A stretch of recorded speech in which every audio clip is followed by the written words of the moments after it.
Noong unang panahon sa bayan ng Katapon, sa isang toring mataas, may nakakulong na prinsesa.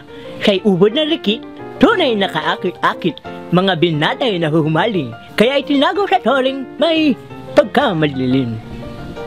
Sa ilang taon na siya'y kinulong, buhok niya'y humaba kasabay sa pagtanda.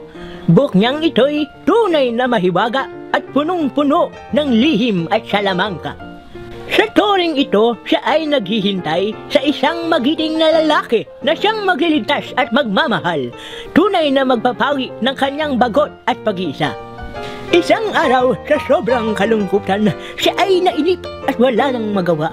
Prinsesa ay napaluha at humiling sa kalawakan. Oh, kung sino mang nakikinig, ako'y bigyan ng pag-asa. Buhay ay bigyan ng sigla. Kung hindi ako mapakinggan, buhay ko ay iyong tuldukan. Sa isang iglap, may usok na nalanghap. Sa kanyang nagpakita, isang diwatang ganap. Sa kanyang pagkagulat, siya ay napatili. Ah! Sino ka? Sino ka? Ikaw ay magpakilala. Sagot ng diwata. Huwag kang matakot. Ako yung kaibigan. Ngalan ko'y Malborita. Dulot ka sa iyong problema. Nararamdaman ko ang iyong kalungkutan. Sa iyong pagkabagot, ako'y may kasagutan. Ang diwata'y kumumpas at kanyang binigkas. Poo! Poo! Poo! Nyak nyak nyak nyak nyak nyak! King kong! Nyaking kong king! Nyaking kong king! Tararajing! Pot pot! Ito'y may wagang bagay. Aking handog sa iyo. Ang tawag namin dito ay sigarilyo. Sindihan mo ang dulo. Ititin hanggang maubos. Isang pirasong regalo lamang ang aking hatid sa iyo. Ngunit kung gusto mo pa, ay meron lang kapalit ito. Ang prinsesa ay sumugal at pumayag at ang regalo'y kanyang tinanggap. Iniwan na siya ng misteryosong diwata at sa kanyang pag-iisa sa mga sigarilyo'y nakatunganga.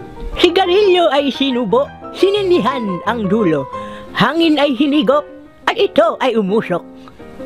Prinsesa'y nabilaukan sa usok na nilanghap, ngunit pagkatapos nun ay kakaiba ang naramdaman. Prinsesa'y nasiyahan sa kanyang sinubukan, ngunit siya'y nalungkot nang hindi namamalayan, sigarilyo pala'y kanyang naubos na.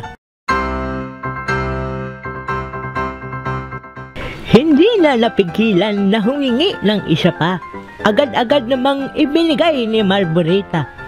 Hit-hit, buga, hit-hit, buga. Ang isa naging 10, ang 10 hanggang sa hindi na mabilang pa. Hindi nila namamalayan ang kapalit ng kahilingan. Nasisira na ang buhok niyang mahiwaga. Pati ang paghinga ay nahihirapan na. Kahit mga mamamayan ng Katapon ay nakikita ang pagbabago dahil sa tore ng prinsesa ay napapaligiran na ng usok. Makalipas ang ilang buwan, may dumating na bisita. Prinsipeng pinakahihintay ay sa wakas dumating na. Ang prinsipa'y tumawag sa pangalan ng prinsesa. Prinsesa! Prinsesa! Sa bintana yung dumungaw, ang prinsesang uugod-ugod na. Dahan-dahan niyang nilaylay ang buhok sa labas ng bintana para ang prinsipeng matagal nang hinihintay ay makapiling na. Ang buhok ay ginamit na parang mahabang lubid, sa tore ay pumanik para mawala ang pananabik. Ngunit sa sobrang hina ng katawan ng prinsesa at sa bigat ng prinsipe, prinsesa ay natangay niya. Nalaglag ang prinsipe pati na ang prinsesa. Sa wakas, ang prinsipe at prinsesa ay nagkita na. Ngunit ang prinsesa ay ubod na ng hina. Sa braso ng prinsipe, ang prinsesa ay humimlay at sa kanilang unang halik, ang prinsesa ay namatay. Tumira ang prinsipe sa tore ng prinsesa upang malapit siya sa libingan ng sinisinta.